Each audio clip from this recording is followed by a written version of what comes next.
السلام عليكم ورحمة الله وبركاته. الحمد لله رب العالمين، والصلاة والسلام على رسول الأمين حبيبنا الكريم سيدنا ونبينا محمد وعلى آله وأصحابه أجمعين. وقال الله تعالى في كتابه الكريم: وهو أصدق القائلين أعوذ بالله من الشيطان الرجيم وما أرسلناك إلا رحمة للعالمين. Saudara pengurusi majelis yang berbahagia, pengurusi lembaga pentadbir Masjid Al-Istiqamah beserta para perangkat-perangkatnya, tuan-tuan imam, tuan-tuan bilal, bapak-bapak, ibu-ibu, para hadirin yang dirahmati Allah. Pertama sekali mari sama-sama kita menyerahkan diri ke hadirat Allah Subhanahu wa taala dengan rahmat, kurnia, kudrat dan iradatnya. Kita dapat berhimpun pada malam ini untuk kita membincangkan satu tajuk yang sungguh diidam-idamkan oleh setiap rumah tangga, yakni suami misali, ayah murabbi, lelaki sejati. Rumah tangga adalah merupakan tempat untuk kita menumpahkan segala kebahagiaan, segala kesetiaan dan segala sesuatu yang mendatangkan kebaikan, yang semuanya menjadi harapan bagi pasangan hidup suami istri.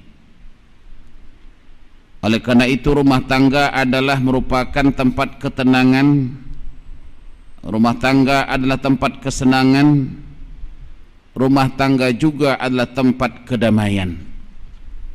Tetapi apakah ini kita dapati atau masih lagi kita mengimpikannya? Oleh karena itu tajuk yang kita bicarakan ini adalah suami. Suami berganti nanti menjadi ayah, daripada ayah bertukar menjadi pemimpin. Saya ulangi, suami bertukar menjadi ayah, ayah berganti menjadi pemimpin. Nah, oleh karena itu kalau kita berbicara masalah rumah tangga ini adalah ibaratkan nahoda. Jadi suami, ayah, dia bagaikan nahoda sebuah kapal. Makanya disebut rumah tangga itu sebagai bahtera rumah tangga katanya. Bahtera rumah tangga bermakna rumah tangga itu bagaikan bahtera yang belayar di dasar lautan. Yang namanya lautan itu dalam, lautan itu luas, lautan itu bergelora, lautan itu juga banyak mendatangkan ancaman-ancaman. Nah, oleh karena itu sebagai seorang nahoda, pastikanlah dia bijak dalam mengendalikan bahteranya yang tadi di tengah-tengah lautan tersebut, di mana ketika itu penumpang kemana mau dibawa pergi oleh si nahoda, si penumpang ini mau dibawa kemana, ini bergantung kepada si kapten kapal itu. Demikian juga kalau dia sebagai seorang kapten kapal, sebagai nahoda, tentunya dia harus memiliki ilmu kelautan. Kalau sebagai seorang suami, dia mesti memiliki ilmu sebagai seorang suami, mestilah memiliki ilmu sebagai seorang ayah, mestilah memiliki ilmu sebagai seorang pemimpin. Jadi ilmu adalah merupakan tunjang yang utama dalam menggerakkan bahtera rumah tangga, seperti juga menggerakkan bahtera di lautan tersebut. Seorang nahoda kapal atau seorang kapten kapal, dia harus tahu membaca situasi atau keadaan. Demikian juga seorang kapten kapal, di tangannya lah keselamatan penumpang.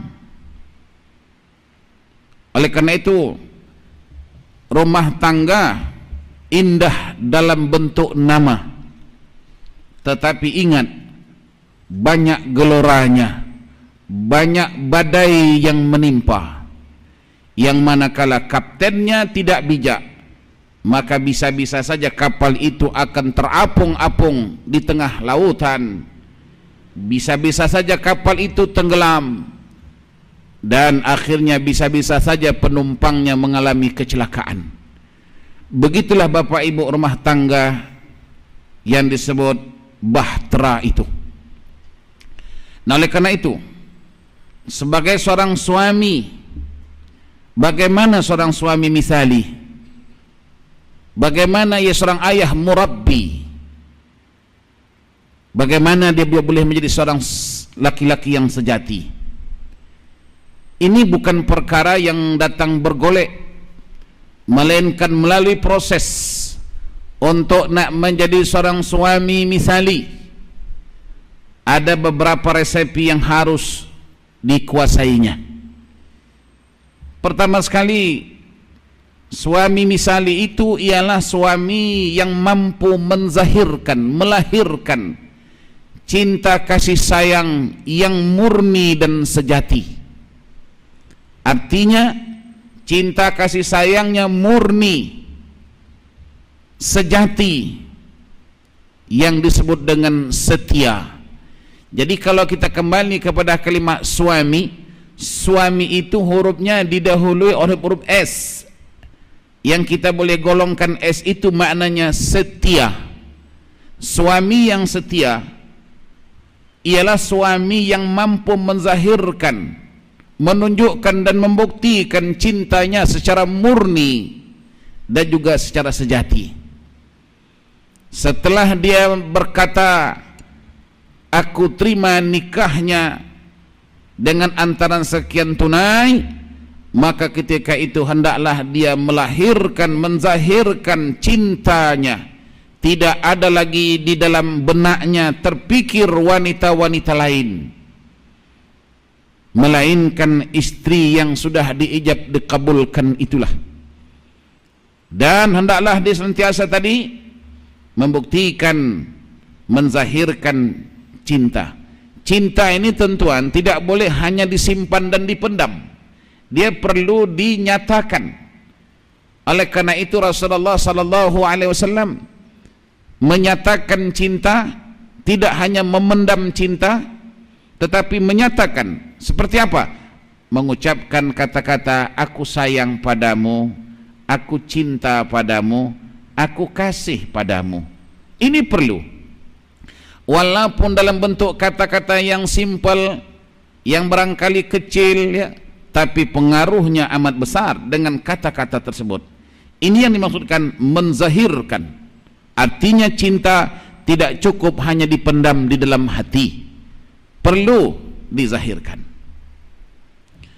Kemudian suami misali, suami huruf yang kedua U atau U ya. U ini maknanya usaha. Apa maksudnya? Suami yang sejati, suami misali ialah suami yang senantiasa berusaha mengambil berat urusan-urusan istri, baik hal-hal yang sekecil apapun, mestilah suami ini mengambil berat.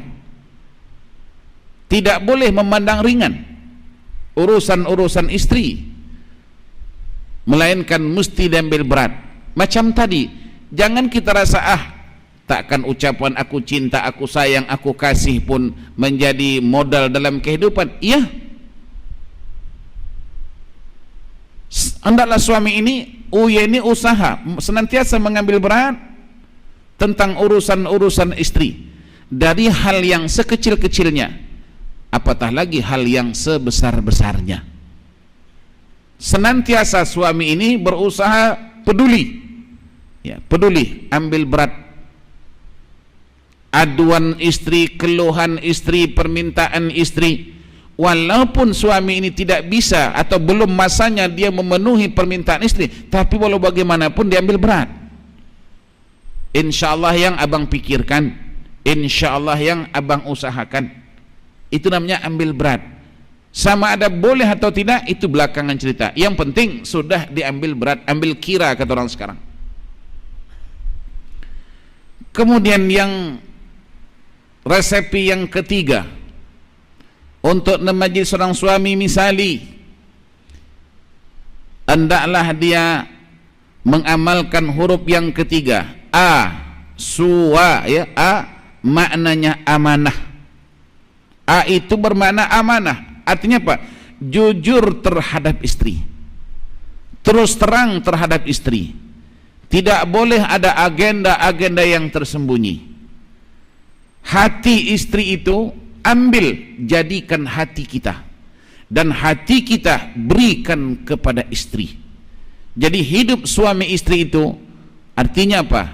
Walaupun berlainan jasadnya, tapi satu hatinya.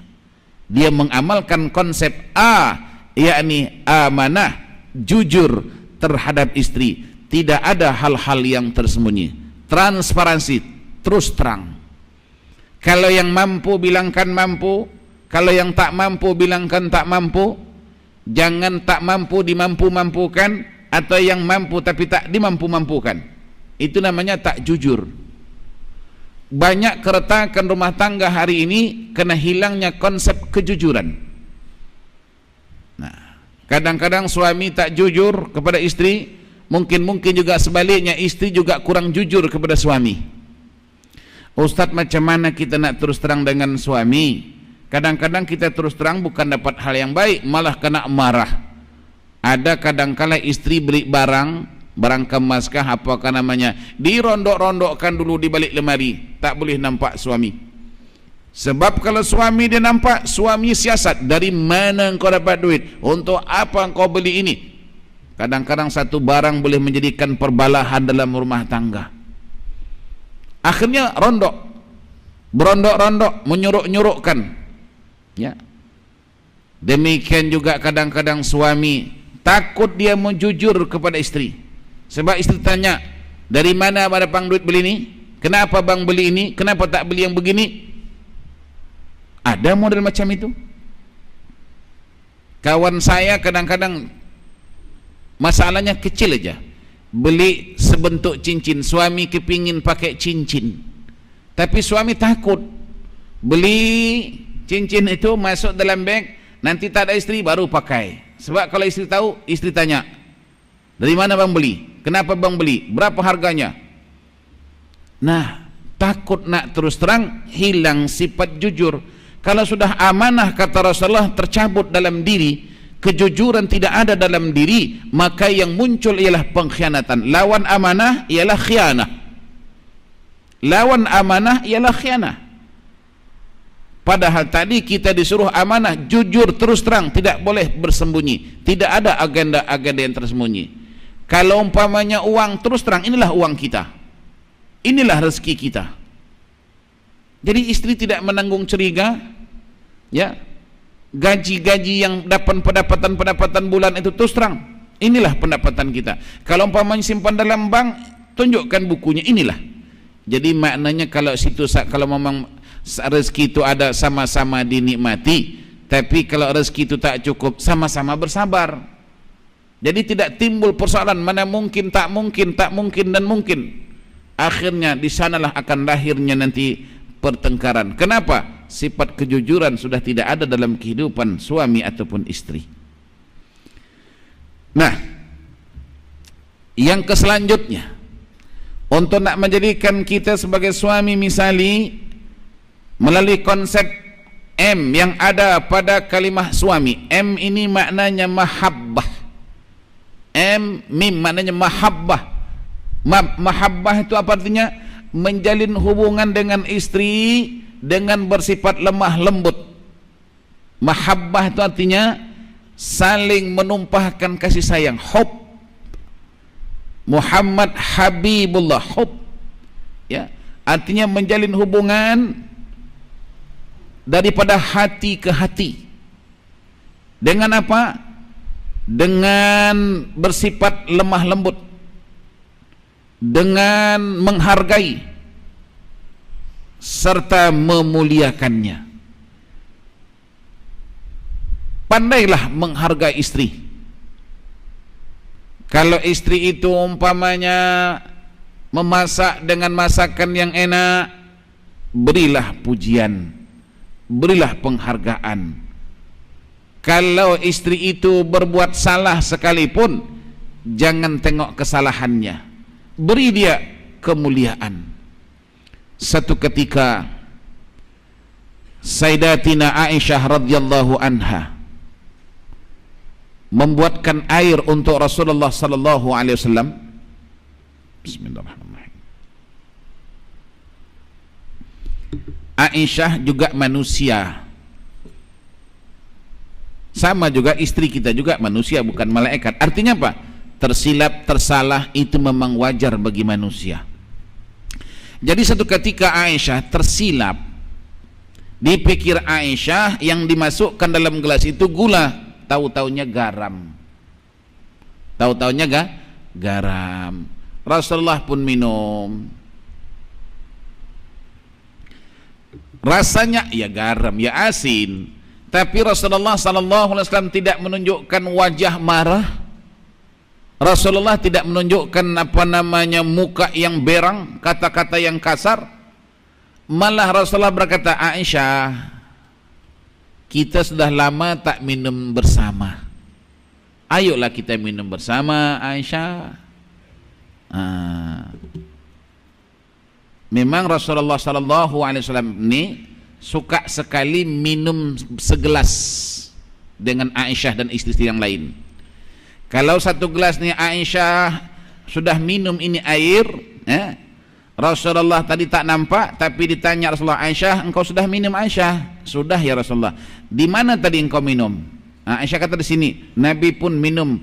Nabi suka meminum bekas minum sama dengan bibirnya Aisyah. Kalau sini Rasulullah minum sini juga. Jadi ini tadi kata Rasulullah, Aisyah, kita sudah lama tak minum bersama, Aisyah, ayolah kita minum bersama. Aisyah pun datang, Aisyah pun minum. Rupanya air itu masin.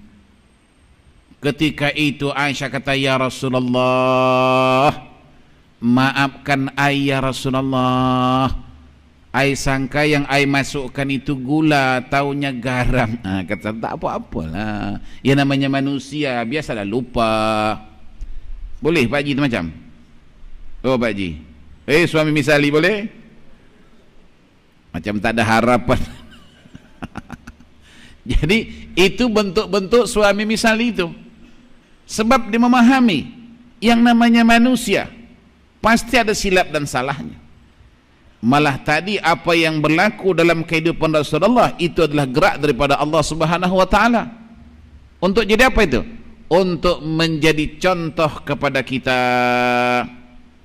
Dalam arti kata lain, kalau rumah tangga Rasulullah yang di bawah penjagaan Allah Subhanahu wa taala boleh berlaku kesilapan, boleh berlaku kesalahan, bermakna kalau kita pun berlaku kegencotan rumah tangga, itulah masalah biasa. Maka ada namanya islah. Islah ya, bisa yang pertama ihsan, yang kedua islah. Ihsan seperti yang saya sebutkan tadi, melahirkan rasa kasih sayang, cinta mencintai dan kata-kata yang lembut, menghargai, memuliakan, itu ihsan. Tapi juga ada islah. Islah itu artinya apa? Memperbaiki segala yang retak-retak itu. Pastikan retak membawa indah, jangan retak membawa pecah. Sebab dalam hadis Melayu kita pun ada, tidak ada gading yang tak retak, ya, tidak ada gading yang tidak retak. Artinya apa itu? Tidak ada manusia yang tidak bersalah.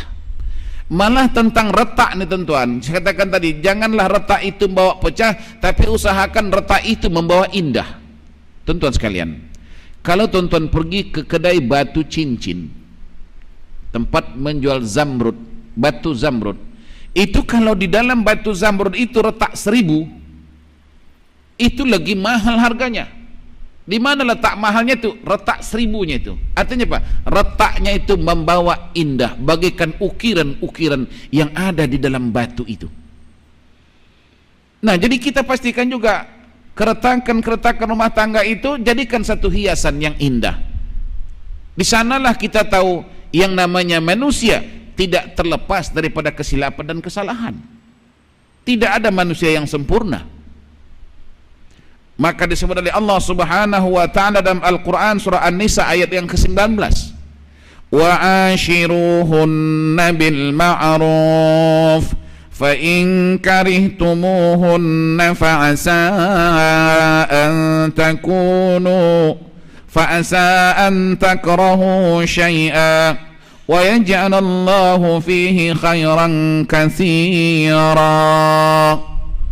Al-Qur'an surah An-Nisa. Apa kata Allah? Dan bergaullah kamu dengan mereka, mana dengan istrimu itu, secara yang wajar. Secara yang wajar, maknanya manusia hendaklah kita bergaul ikut cara kemanusiaan. Jangan kita bergaul dengan manusia ikut cara kebinatangan, kasar, menyepak, menendang. Tidak boleh. Bergaullah dengan manusia secara kemanusiaan. Manusia mau dihormati, manusia mau dihargai, yang namanya manusia mau disayangi, yang namanya manusia mau dimuliakan. Itu wajar. Itu wajar. Nah, kemudian kata Allah, apabila kalian tidak menyukai mereka, mungkin ada sifat-sifat yang tidak menyenangkan, wajar, sebab manusia. Tetapi jika sesuatu itu ada yang kita tidak sukai, kata Allah, maka hendaklah kalian bersabar. Bersabarlah.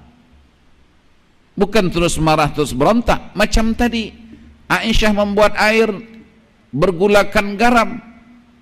Bersabarlah. Rasulullah menghadapinya, bukan marah-marah. Nah, bersabarlah kata Allah, karena mungkin kalian tidak menyukai sesuatu, padahal Allah menjadikan padanya kebaikan yang banyak. Subhanallah. Kalau tidak tahu kita tak ada salah, mana kita tahu betul? Di mana kita tahu betul kalau tak tahunya salah itu? Di mana kita tahu kelemahan-kelemahan kalau tidak ada kesalahan? Maka di sini Allah sebut apa? Apabila kamu tidak menyukai mereka, maka bersabarlah. Kenapa? Karena kemungkinan kamu tidak menyukai sesuatu, yang satu nih kamu tak suka, kata Allah, padahal Allah menjadikan padanya kebaikan, banyak kebaikan-kebaikan yang lain. Jadi artinya dalam rumah tangga ini matematiknya jangan 10 tolak 1. Kalau 10 tolak 1, mananya boleh ditolak. Coba terbalikkan, 1 tolak 10, boleh enggak? 1 kurang 10, boleh? Tak boleh. Maknanya 1 yang dia berbuat baik, 1 yang dia berbuat silap, salah, tapi 10 ada kebaikan. Oleh karena itu pastikan 1 tidak boleh menolak yang 10. Kita kadang-kadang 1 dia berbuat silap, salah, yang 10 baik kita abaikan, kita lupakan. Di sinilah jadi masalah.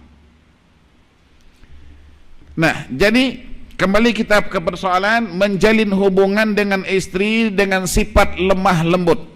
Apatah lagi yang namanya wanita itu kan memang dicipta Allah Ta'ala dalam keadaan lemah lembut. Tidak boleh dikasari. Bukan kasar dalam arti kata menyepak, menerjang, memukul.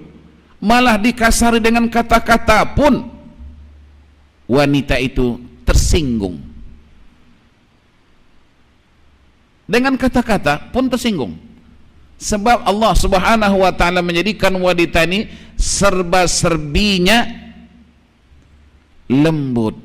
Dia suka dilembuti. Fisikalnya, tengok. Kulit kita dengan kulit wanita beda enggak?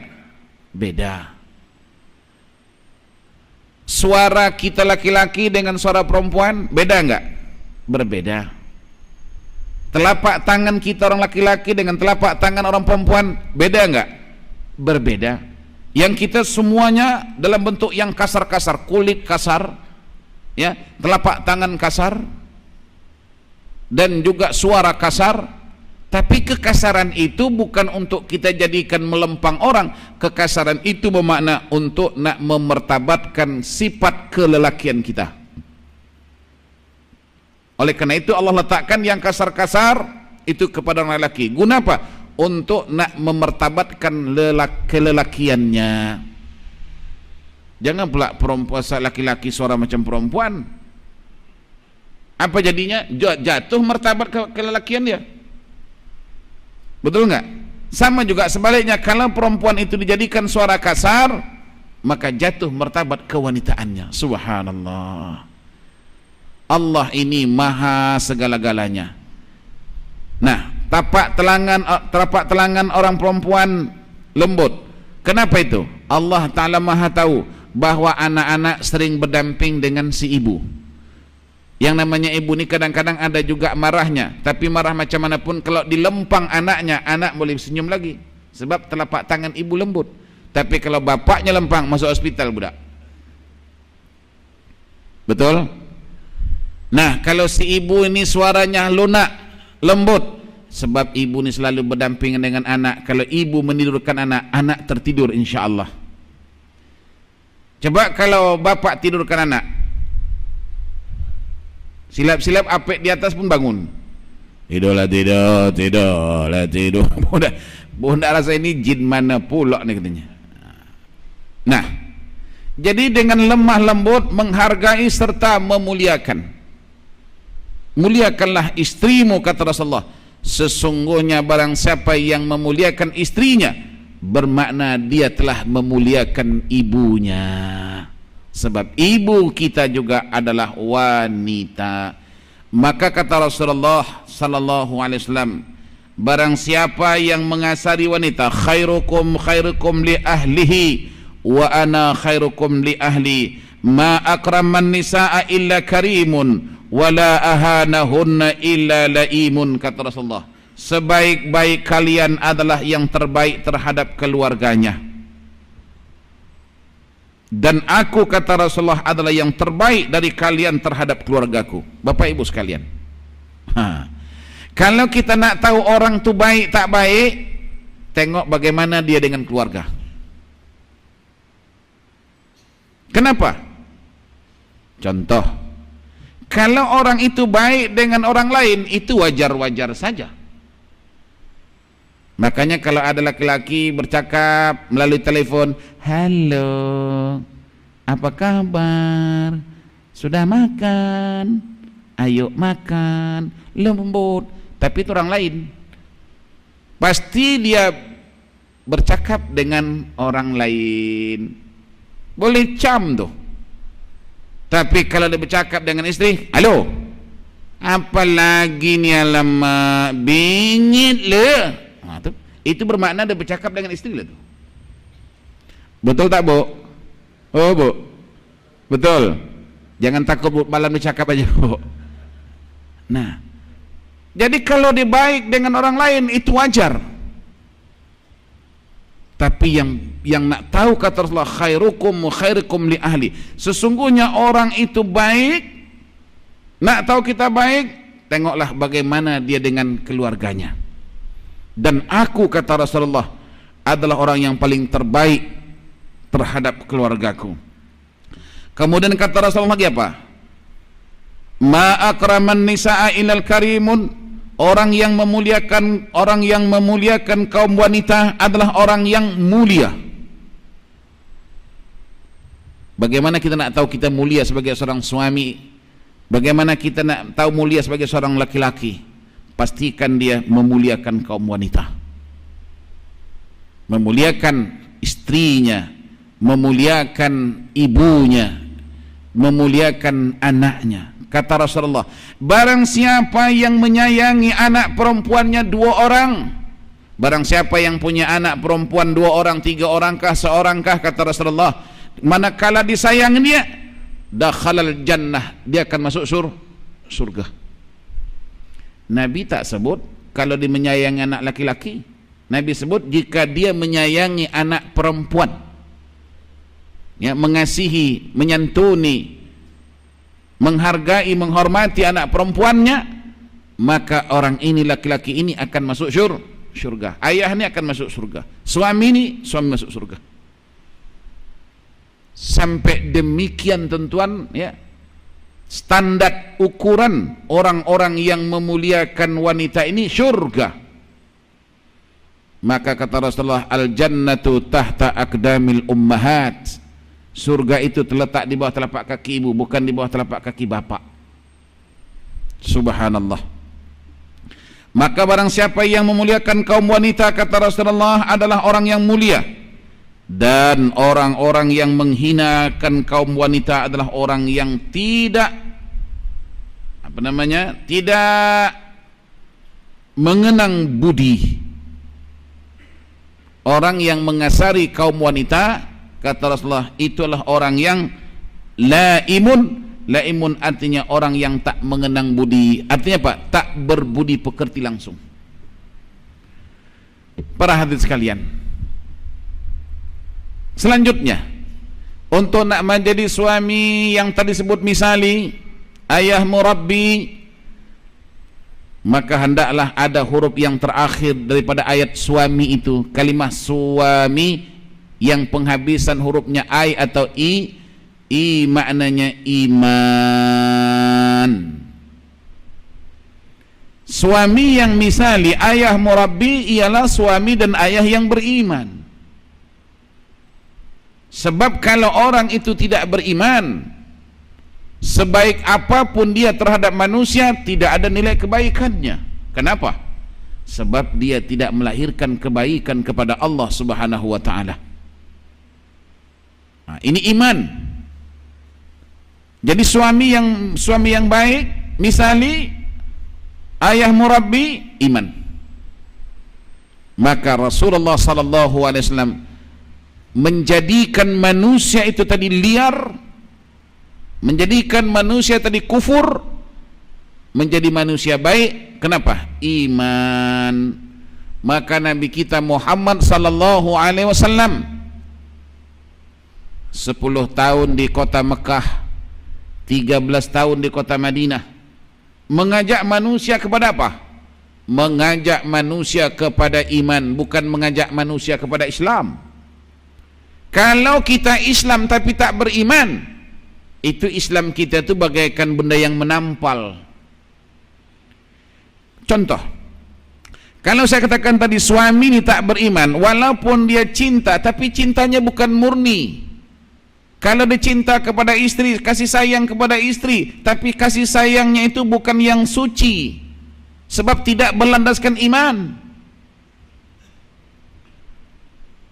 Kalau bukan kena iman, kalaupun dia ambil berat, itu nak caper, kata orang sekarang. Caper itu cari perhatian. Dia berbuat baik kepada istrinya, maksudnya apa nih? Supaya istri pelak puji dia. Sepatutnya tadi dia puji istri, ini tidak, istri pula memuji dia. Kenapa? Sebab dia buat itu bukan kena iman. Kalaupun sekali saya katakan dia ambil berat, dia berusaha, tapi usahanya itu ada udang di balik mie, sebab dia buat bukan kena iman. Demikian juga saya katakan tadi, kalau dia pun mahabbah, menjalin hubungan mesra dengan istri, dia bersifat lemah lembut, itu bukan, kalau bukan kena iman, itu namanya dibuat-buat, dibuat-buat, lakonan, bukan hakikat sebenarnya. Demikian juga kalau dia seorang suami, katakanlah dia memuliakan istrinya, tapi bukan berdasarkan iman, itu hanya adalah lakonan-lakonan sahaja, ibaratkan wayang yang ditayangkan, bukan hakikat sebenarnya. Oleh karena itu, suami maknanya S mestilah setia, U adalah usaha, A adalah amanah, M adalah mahabbah, I atau I adalah iman. Inilah resepi suami yang misali, ayah murabbi, mestilah ada nilai-nilai huruf yang kita sebutkan itu dalam jiwanya, baru dia boleh menjadi seorang suami misali ayah murabbi, lelaki sejati. Para hadirin sekalian, suami misali ayah murabbi, bagaimana sikapnya? Sikapnya ialah, ciri-cirinya seperti apa? Ciri-cirinya ialah jika dia bercakap dengan istrinya dengan menggunakan kata-kata yang lemah lembut, menggunakan bahasa yang sopan, menjadikan hati istrinya gembira. Ini dia. Bagaimana sikap dia bercakap? Kadang-kadang ada setengah suami panggil bang, oh bang, apa? Udah, ini dah kira feel, pangkah, dah pangkah dah. Bang, apa lagi nih? Apa saja si peka ni katanya. Kita dah saut pun tak dengar peka. Itu bukan suami misali. Sebab suami misali, kata Rasulullah, jika dia bercakap dengan istrinya dengan penuh lemah lembut. Allahu Akbar. Bagaimana Rasulullah memanggil istri? Kita mesti kembali contoh kepada Rasulullah. Siapa lagi tak nak contoh? Contoh orang barat lagi teruk. Maka Nabi kita diutus oleh Allah itu adalah rahman, wa ma arsalnaka illa rahmatan lil alamin. Bagaimana Rasulullah kalau bercakap dengan istri? Bagaimana Rasulullah kalau memanggil istri? Ya Humaira, ya Humaira, maknanya wahai yang kemerah-merahan. Ini maknanya memang kulit Sayyidatina Aisyah itu memang putih kemerah-merahan. Iyalah Ustaz, itu putih kemerah-merahan, saya udah hitam lebam pula. Jadi walaupun hitam lebam, jangan pula hitam lebam. Itu jujur menyakiti itu dilarang. Apatah lagi dalam konteks rumah tangga. Ya betul Ustaz, apa hitam lebam apa? Rasulullah panggil Humaira memang merah putih merah. Saya pula bukan hitam lebam. Ya ada cara panggil hitam manis. Hitam manis. Memang betul apa istri Pak Haji itu hitam manis. Kenapa? Sudahlah hitam kencing manis. Jadi artinya apa? Usahakan bercakap dengan nada yang lemah lembut, dengan bahasa yang sopan. Bagaimana kata-kata kita itu boleh menjadikan hati istri gembira, memasukkan kegembiraan dalam hati seseorang itu, kata Allah, ibadah. Subhanallah, banyak pahala-pahala yang boleh kita raih dalam rumah tangga. Berkata qaulun ma'rufun sadaqah, kata Allah, berkata dengan sopan, dengan bahasa yang baik itu sedekah. Biasakan Pak, Bu, memanggil dengan panggilan yang hormat. Kalau umpamanya suami Mak Haji itu sudah Pak Haji, panggil Bang Haji.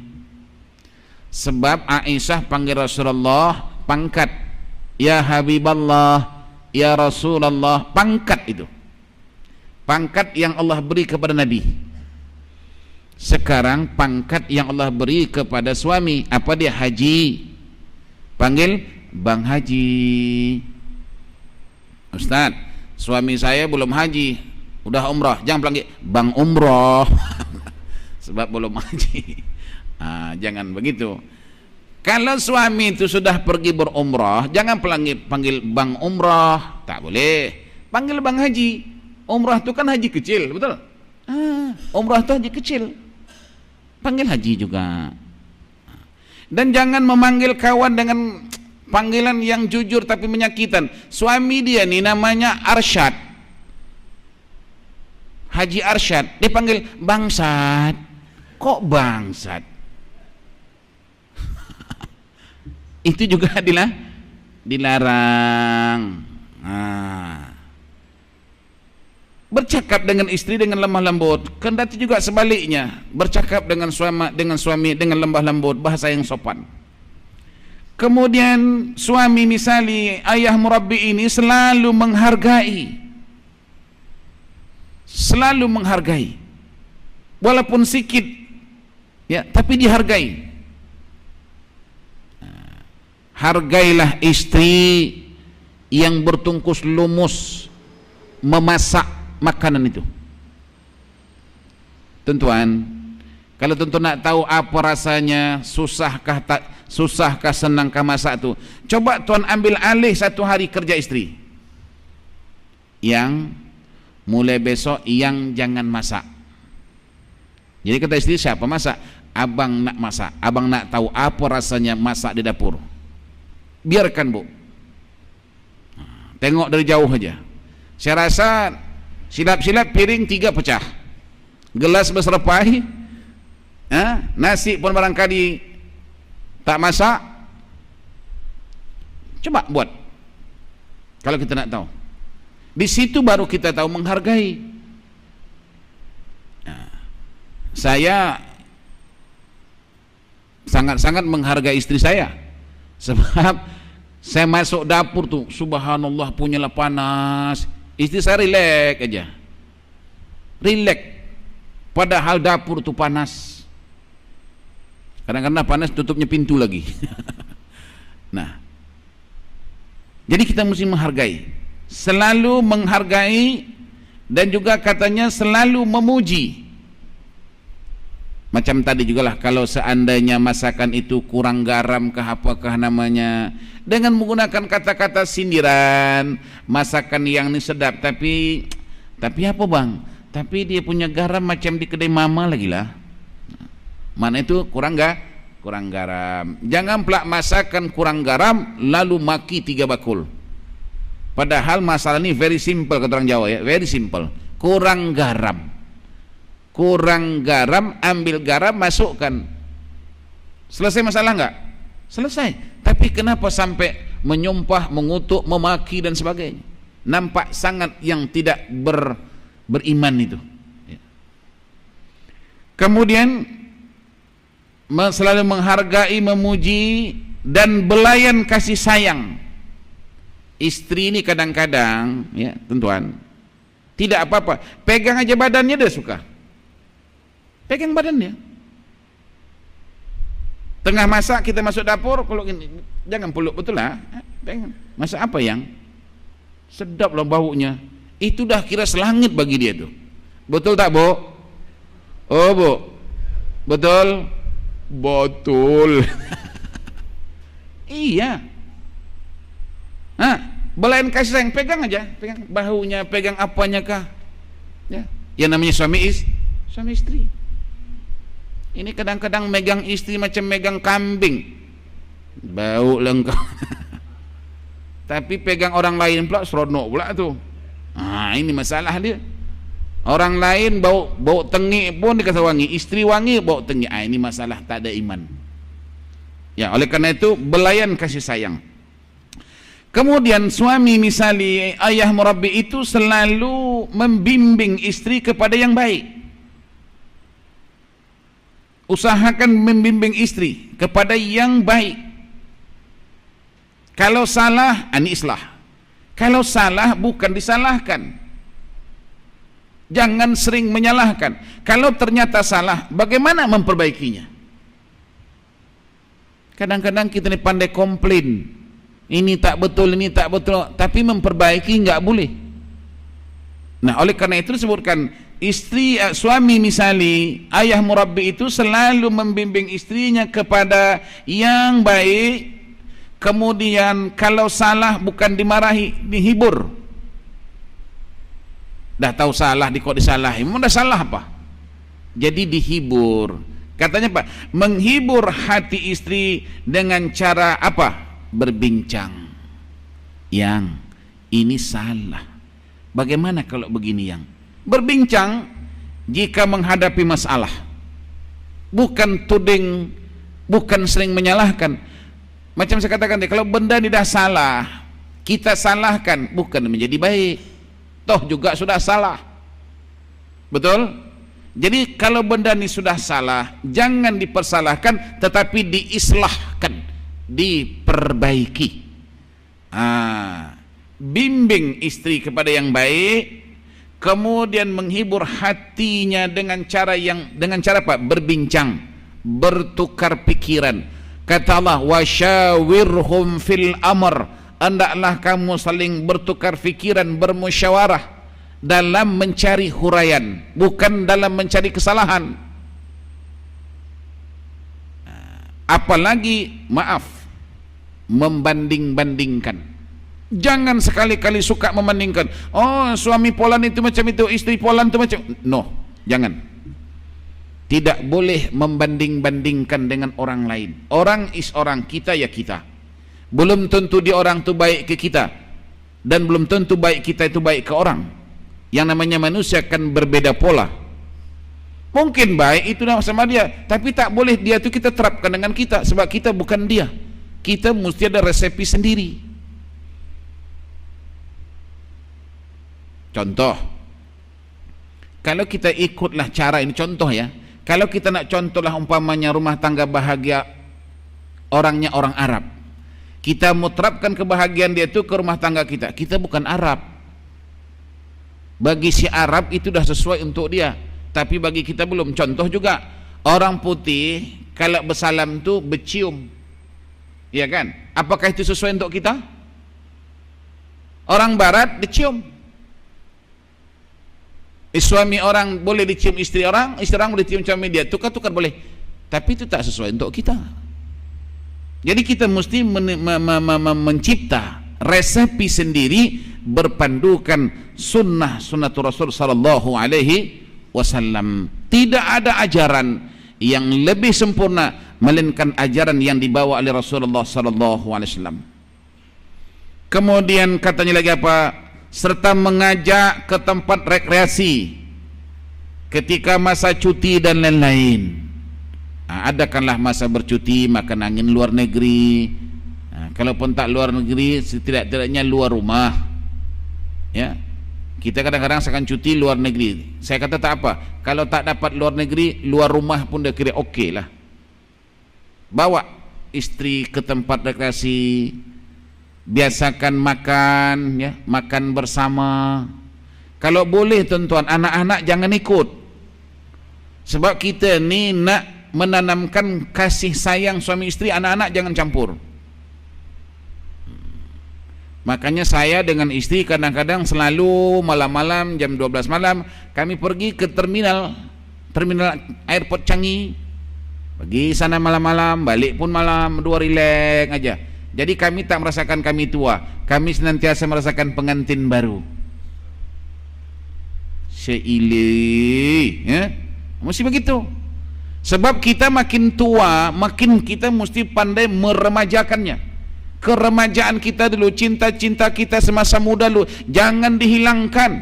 Kalau jatuh kutip balik, kalau hilang ganti balik. Bercinta macam kita bercinta dulu. Lebih-lebih lagi kita sudah peringkat tua. Kalau kita muda dulu ni tak bercinta, memang dah cinta dah. Dah tua ni makin kurang. Jadi itulah yang kurang tu ditambahi, yang salah itu diperbaiki. Kenapa kita mesti mesti kita makin tua makin hilang rasa kasih sayang? Tak semestinya.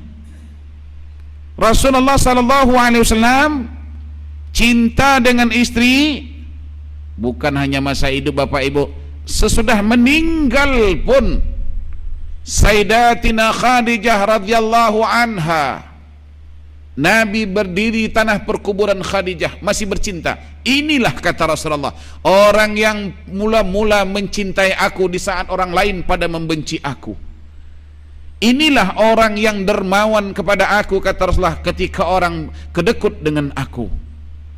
Dan inilah orang yang melahirkan zuriat untukku. Dah meninggal Khadijah, tapi cinta Rasulullah masih bersemai di dalam jiwanya. Ini masih hidup tegak lagi, orang tu dah habis cinta. Apa ini? Para hadirin sekalian,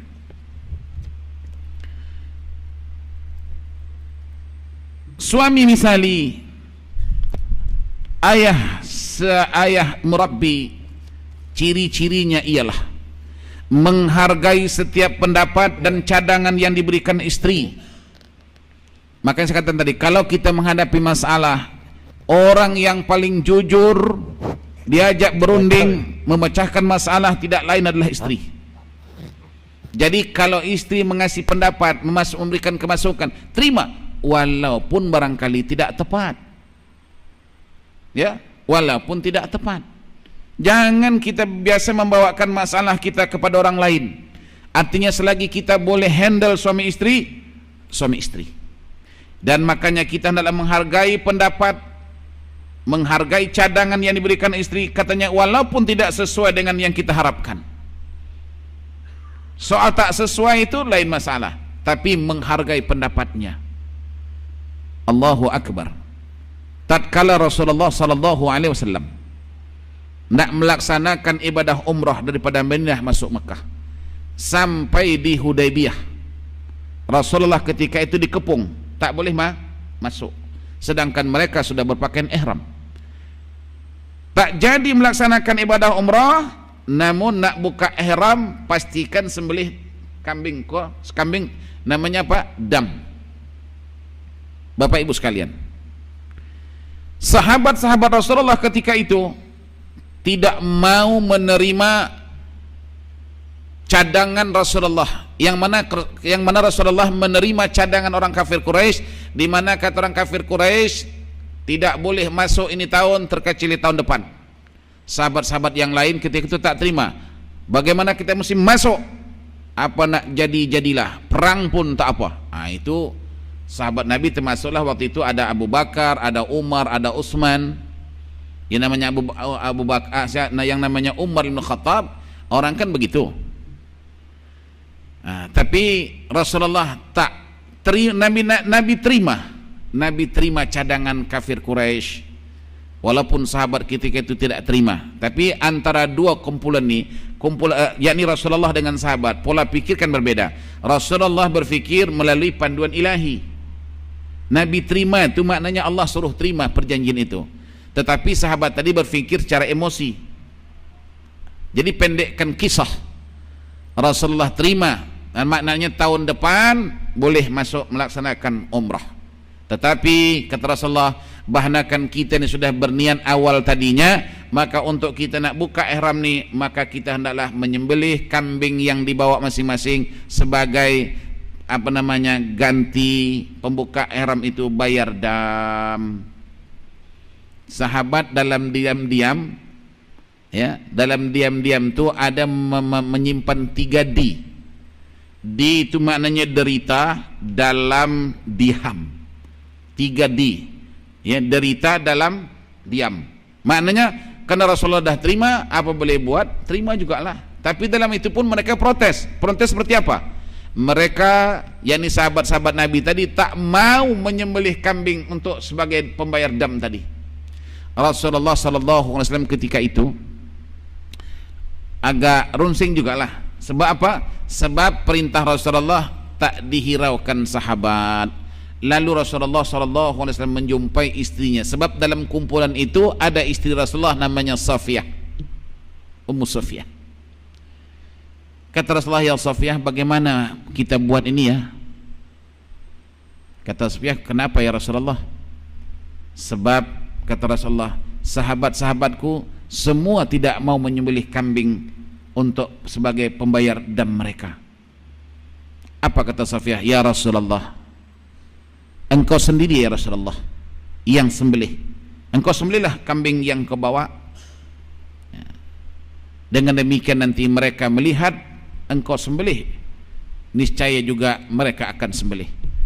Akhirnya Bapak Ibu sekalian, Rasulullah mengikuti cadangan pendapat istrinya Safiyah. Rasulullah sembelih. Ketika sahabat-sahabat lain nampak Rasulullah sembelih kambingnya, sahabat-sahabat lain pun ikut, sama seperti apa yang dikatakan oleh Safiyah tadi. Nah Bapak Ibu sekalian, khususnya kaum bapak, ini cadangan siapa? Suami atau istri? Istri. Jadi tak semestinya pendapat istri itu tak betul. Kadang-kadang kita ni ada ego. Alah, kau pandai-pandai sekolah pun tidak. Sebab dirasa diri dia sekolah tinggi. Jadi orang yang tak sekolah dianggapnya begitu remeh. Jangan. Tak semestinya sekolah itu menjamin kita punya kehebatan. Yang tak sekolah tak hebat. Yang sekolah dapat makan, yang tak sekolah tak dapat makan. Lembu tak sekolah dapat makan apa? Kadang-kadang juga masalah. Kita yang sekolah tinggi ni kadang-kadang kerja pun susah. Yang tadi sekolah rendah dapat kerja, gaji banyak pula tu. Jadi jangan berbangga sangat. Cadangan-cadangan, kata Rasulullah, sebodoh-bodoh orang pun ada pintarnya, sepintar-pintar orang ada bodohnya. Oke lah, kita rasa kita pintar nih, kita warga Singapura pintar, komputer pandai, teknologi hebat, tapi saya tak jamin tuan-tuan boleh panjat kelapa. Coba panjat kelapa. Saya rasa kelapa tak jatuh, Pak Haji berdentum. Nah, orang kampung walaupun tak sekolah pandai panjat kelapa, monyet pun kalah. Jadi maknanya sebodoh-bodoh manusia ada pintarnya, sepintar-pintar manusia ada bodohnya. Jadi saling menghargai. Nah, walaupun katanya tadi pendapat istri itu, ya, cadangan istri itu barangkali tidak sesuai dengan apa yang diharapkan, tapi pastikan dihargai. Kemudian tentuan sekalian, untuk menjadi suami misali, ayah murabbi, lelaki sejati, menjadikan istrinya kekasih dan sahabat sejati. Inilah kalimat sejati ini. Istri di samping kekasih juga sahabat. Tempat nak mencurahkan curhat namanya, curahan hati. Dan juga sahabat dalam suka dan duka. Inilah dia dulu Rasulullah bersama Khadijah radhiyallahu anha, suka dan duka. Di samping istri sebagai kasih, juga sebagai seorang sahabat, tempat mencurahkan tadi rasa suka dan duka itu. Kemudian selanjutnya sanggup menjadi pemimpin dalam rumah tangga. Ini kadang-kadang kawin sanggup, tapi nak memimpin rumah tangga tak sanggup. Ini namanya bukan suami sejati. Ini suami pondani. Dia ada sejati, ada pondani nama dia. Suami yang sejati misali, ya, sanggup menjadi pemimpin dalam rumah tangga. Jangan kita rasakan kita boleh memimpin orang sekampung, tapi belum menjamin kita boleh memimpin rumah tangga. Betul tak tuan-tuan? Contoh mudah aja. Kalau Pak Haji dikomplain oleh orang sekampung tu, Pak Haji masih steady lagi. Bak kata orang Jakarta, memang gua pikirin. Engkau nak komplain lah, kamu nak cakap lah, apa memang gua pikirin. Tapi kalau istri komplain tuan-tuan, tak boleh terima. Hebat tak tu? Istri satu orang komplain suami tak boleh terima. Tapi suami dikomplain orang sekampung, dia boleh steady. Nampak itu? Nah, disinilah tadi saya katakan, memimpin orang sekampung itu jauh lebih mudah ketimbang memimpin rumah tangga. Nah, oleh karena itu, suami misali sanggup menjadi pemimpin dalam rumah tangga. Sebab saya katakan dari awal tadi apa? Rumah tangga itu bagaikan bahtera. Bahtera artinya sampan atau kapal berlayar di lautan. Bayangkan lautan, semakin ke tengah semakin dalam itu lautan, semakin ke tengah semakin tinggi dan banyak ombak-ombak yang menerpa. Begitulah rumah tangga itu. Nah, bak kata pepatah Melayu, kalau takut dimandi ombak, jangan buat rumah di tepian pantai. Kenapa itu? Sebab bahtera rumah tangga, kalau kita rasakan tsunami itu lebih besar, kadang-kadang tsunami rumah tangga lagi besar. Nah, jadilah pemimpin rumah tangga. Pemimpin dalam rumah tangga bertujuan untuk apa? Mententramkan hidup keluarga. Bagaimana dalam rumah tangga itu boleh merasakan sakinah, boleh merasakan mawaddah, boleh merasakan rahmah yang saya katakan tadi. Bagaimana dalam rumah tangga itu boleh mendapatkan ketenangan, bagaimana dalam rumah tangga itu dapat kesenangan, bagaimana rumah tangga itu dapat kedamaian. Ini bergantung kepada si suami. Di tangan suamilah ketenangan, Di tangan suamilah kesenangan, di tangan suami itulah kedamaian. Nah, oleh karena itu sekali lagi, memimpin dalam rumah tangga bertujuan untuk mententramkan kehidupan keluarga, memberikan perlindungan, memberikan bantuan terhadap istri, demikian juga terhadap anak-anak, bertujuan bukan untuk kepentingan diri sendiri. Yang namanya suami itu apa yang dia buat, pastikan bukan untuk diri sendiri, pastikan untuk anak dan istri. Ini aku punya suka lah. Oh, Anda tak boleh berkata demikian, sebab Anda itu suami. Apa juga yang suami buat, baik itu baik atau yang tak baik, pasti ada rentetannya kepada istri dan anak. Itu suami siapa? Suami si Polan. Itu bapaknya siapa? Bapaknya si Polan. Si ayah yang berbuat, suami yang berbuat, rentannya kepada anak istri. Betul enggak? Jadi tak boleh untuk kepentingan sendiri. Ini saya buat saya sendirilah, saya tanggung. Lah. Kebaikan-kebaikan yang dibuat suami itu ada kena mengena dengan istri dan anak. Demikian sebaliknya. Para hadirin sekalian, inilah resepi ya, dalam kita menjadikan rumah tangga kita, khususnya suami yang disebut tadi suami misali, ayah murabbi, lelaki sejati. Tentu saja apa yang saya sampaikan ini diantaranya pastinya lebih banyak lagi hal-hal yang berkaitan dengan kepemimpinan sebagai seorang suami, sebagai seorang ayah, dan juga sebagai seorang pemimpin. Sebagaimana saya katakan tadi, pada mulanya dia suami, tapi tiba saatnya akan bertukar menjadi ayah. Maknanya tanggung jawab lagi hebat. Daripada ayah nanti bertukar pula pemimpin. Jadi biasanya di mana-mana kita lagi tinggi kedudukan kita itu, mungkin lebih tinggi pendapatan yang kita dapat, tapi juga pada masanya ingat, lebih tinggi juga resiko-resiko yang akan kita hadapi. Jadi senantiasalah berwaspada, berhati-hati, dan jangan lupa memohon kepada Allah Subhanahu wa taala semoga cita-cita murni yang tadi sudah dilakarkan seperti yang saya sebutkan, minta kepada Allah Subhanahu wa taala semoga semuanya dapat berjalan baik dan lancar. Dan yang terakhir sekali, dalam apa yang saya katakan tadi, yang namanya suami tentu ada istri ya. Istri juga memainkan peranan penting. Oleh karena itu pada kesempatan lain insyaallah, bagaimana pula peranan istri dalam membantu suami sehingga suami itu boleh menjadi suami misali. Bagaimana pula seorang istri ini boleh membantu suami sehingga dia menjadi seorang ayah yang murabbi.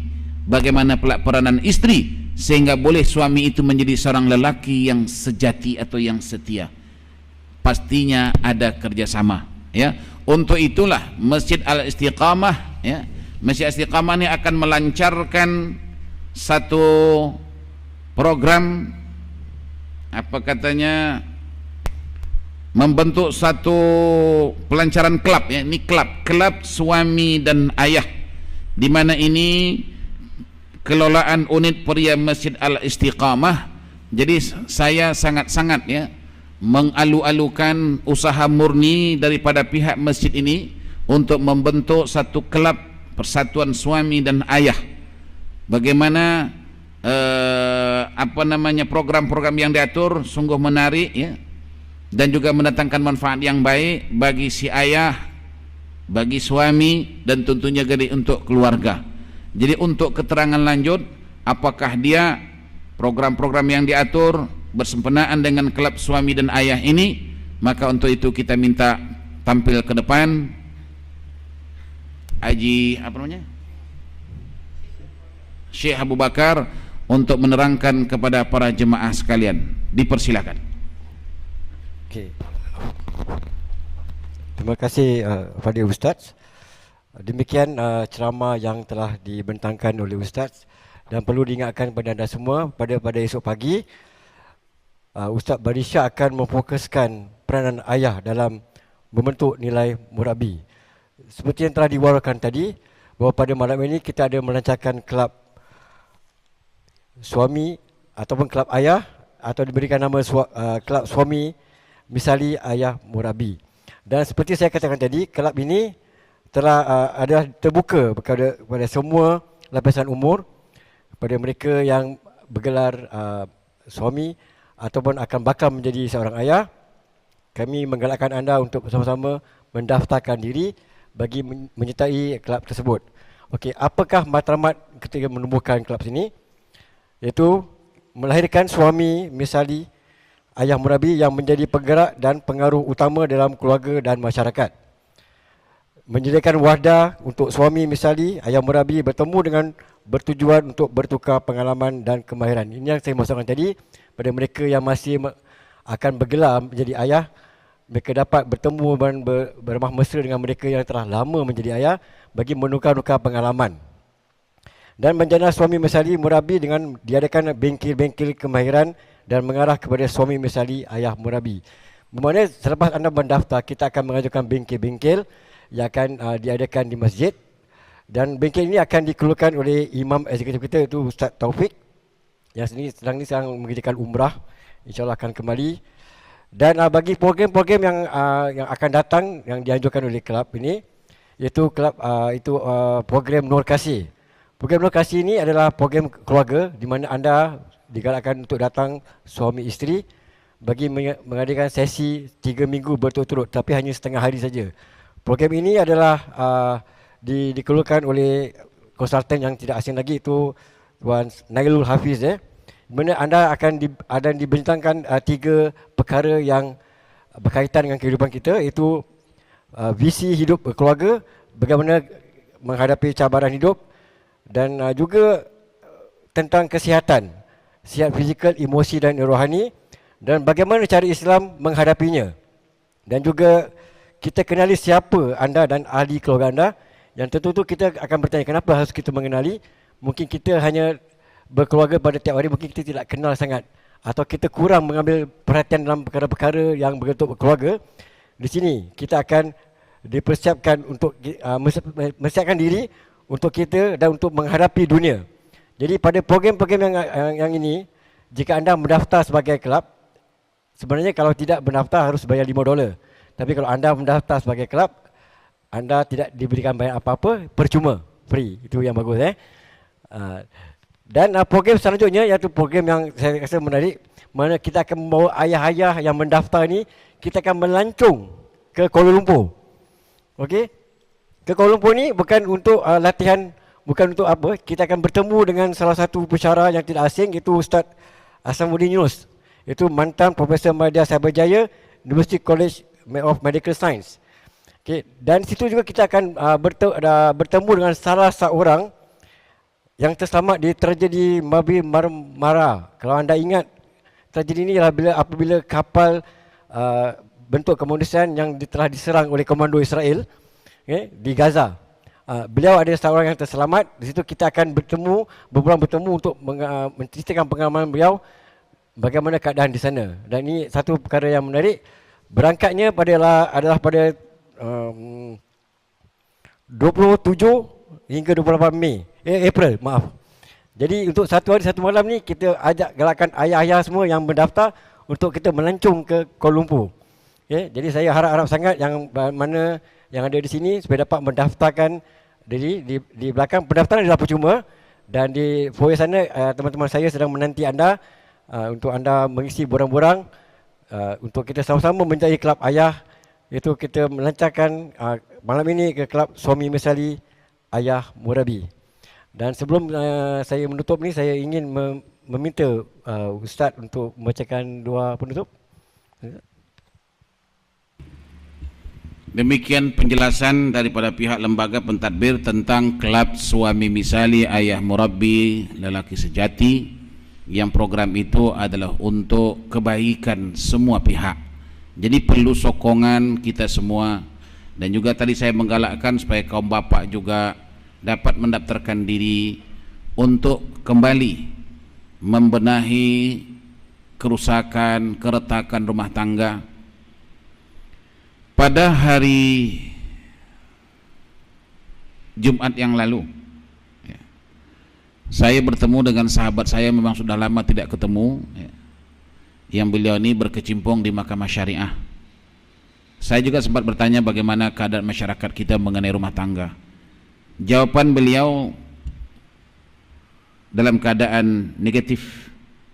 Katanya masyarakat Islam kita, rumah tangga banyak yang retak, yang pecah, yang belah. Dan beliau mengatakan macam satu tren baru. Yang masalah timbul apa? Dicontohkan kepada saya 3 masalah, tiga rumah tangga ni bermasalah. Tapi masalah 3 rumah tangga masalah ni, 2 memihak kepada istri, 1 suami. Maksudnya apa? 1 rumah tangga ini pecah disebabkan, maaf, istri main kayu 3. 1 lagi sama, istri juga pasalnya main kayu 3. Yang 1 lagi pula suami. Jadi ini macam satu tren baru. Nah, yang ini tidak hanya dimonopoli oleh rumah tangga yang baru berumah tangga, tetapi di rumah tangga yang sudah lama juga, yang istilahnya sesuami ini sudah pada peringkat atuk, tapi juga berlaku perbalahan, perpecahan rumah tangga ini. Jadi maknanya rumah tangga masyarakat Islam kita begitu rapuh, ya. Oleh karena itu perlu kita pupuk, dan pupuknya ini tentulah dengan nilai-nilai agamawi. Nah, oleh karena itu tuan-tuan, pengajian-pengajian hendaklah ditingkatkan. Kadang-kadang pengajian ditingkatkan tapi yang hadir tak meningkat. Yang meningkat umur yang datang tu, yang meningkat umur baru datang. Yang muda-muda yang sudah berumah tangga kemana perginya? Dan nanti manakala berlaku percekcokan rumah tangga, baru ingat Allah, ingat kiblat, ingat itu, dah terlambat. Dah terlambat. Jadi untuk itu sekali lagi saya sangat mengalurkan dengan adanya kelab ayah ini, insya-Allah akan diadakan nanti apanya, motivasi-motivasi, betul? Motivasi-motivasi, pengajaran-pengajaran yang sememangnya khusus membenahi rumah tangga atau lagi memperbaiki, mempercantikkan rumah tangga. Jadi mudah-mudahan usaha murni Masjid Istiqamah ini mendapat restu dan redha Allah Subhanahu wa taala. Ingat, rumah tanggaku adalah syurgaku. Kita tidak mau rumah tanggaku nerakaku, ya. Jadi mudah-mudahan usaha murni ini yang dilakarkan oleh pihak Masjid Istiqamah kiranya mendapat sokongan daripada kita semua, dan juga kita mengharapkan restu dan redha Allah Subhanahu wa taala. Ala hadhihi niyyah wal hajah. Al-Fatihah. A'udzu billahi minasyaitonir rajim. Bismillahirrahmanirrahim. Alhamdulillahi rabbil alamin. Arrahmanir rahim. Maliki yaumiddin. Iyyaka na'budu wa iyyaka nasta'in. Ihdinas siratal mustaqim. Siratal ladzina an'amta 'alaihim ghairil maghdubi 'alaihim waladdallin. Amin. Amin ya Allah. Amin ya Rahman. Amin ya Rahim. Amin ya Rabbal Alamin. Allahumma ya Allah, ya Tuhan kami, segala puja dan puji adalah milik-Mu ya Allah. Ya Allah, ya Tuhan kami, sesungguhnya kami ini adalah hamba-hamba-Mu yang sangat dan kurang sekali memuji nikmat-nikmat-Mu ya Allah. Ya Allah, ya Tuhan kami, jadikanlah kami ini hamba-hamba-Mu yang ingat dan sadar di atas segala nikmat yang Engkau anugerahkan kepada kami ya Allah. Ya Allah, ya Tuhan kami, sesungguhnya kami inilah hamba-hamba-Mu yang dalam keadaan keresahan, kegelisahan dalam menghadapi rumah tangga. Oleh karena itu ya Allah, kami mohon kepada-Mu ya Allah, jadikanlah rumah tangga kami rumah tangga sakinah, mawaddah, warahmah, dan jadikanlah anak-anak kami anak yang saleh dan salihah. Jadikanlah kehidupan kami sakinah, jadikanlah hidup kami bahagia, aman dan damai. Ya Allah, ya Tuhan kami, tunjuki kami ya Allah jalan yang Engkau redai, hindari kami daripada jalan yang Engkau murkai. Ya Allah, ya Tuhan kami, satukanlah hati kami suami istri, tanamkan cinta kami di antara suami istri dan anak-anak, cinta kerana-Mu ya Allah. Ya Allah, ya Tuhan kami kami banyak melakukan kesilapan dan kesalahan dalam kami membina rumah tangga kami ya Allah. Justru kami ya Allah memohon ampun kepadamu ya Allah, dan juga memohon kekuatan kepadamu ya Allah, agar kami mampu mengatasi segala masalah-masalah yang kami hadapi dalam rumah tangga kami ya Allah. Ya Allah, ya Tuhan kami, kuatkanlah badan kami, kuatkanlah iman kami ya Allah, sehingga kami mampu menghadapi apa juga cabaran-cabaran yang datang silih berganti ya Allah. Ya Allah, ya Tuhan kami, sesungguhnya petunjuk hidayah-Mu ada di dalam genggaman-Mu ya Allah. Berikanlah kami hidayah dan petunjuk itu ya Allah, sehingga kami tidak salah dalam memilih kehidupan ini ya Allah. Ya Allah, ya Tuhan kami, sesungguhnya kami banyak menzalimi diri kami ini ya Allah, baik yang kami sengaja atau yang tidak kami sengaja ya Allah. Di malam hari ini ya Allah, kami berhimpun di dalam rumah-Mu di Taman Raudhah Masjid Al-Istiqamah ini ya Allah, memohonkan restu dan redha-Mu ya Allah, restu dan redha-Mu ya Allah di atas segala amal perbuatan kami ya Allah. Ya Allah, ya Tuhan kami, jadikanlah amal kami amal yang saleh, dan jadikanlah Nabi Muhammad sallallahu alaihi wasallam menjadi panduan hidup kami di dunia ini ya Allah. Rabbana tawakkalna wa ilaika anabna wa ilaikal masir, wa la hawla wa la quwwata illa billahil aliyil azim. Rabbana atina fid dunya hasanah wa fil akhirati hasanah wa qina adzaban nar, li fadlika wa karamika, subhana rabbika rabbil izzati amma yasifun, wa salamun alal mursalin, walhamdulillahi rabbil alamin. Maka dengan lafaz bismillah sama-sama kita buka kelab suami misali, ayah murabbi, lelaki sejati, ala hadhihi niyah wal hajah. Al-Fatihah. Bismillahirrahmanirrahim. Alhamdulillahi rabbil alamin, arrahmanir rahim, maliki yaumiddin, iyyaka na'budu wa iyyaka nasta'in, ihdinas siratal mustaqim, siratal ladzina an'amta 'alaihim ghairil maghdubi 'alaihim waladdallin. Amin. Sekian, wabillahi taufiq wal hidayah war ridha wal inayah. Wassalamu alaikum warahmatullahi wabarakatuh.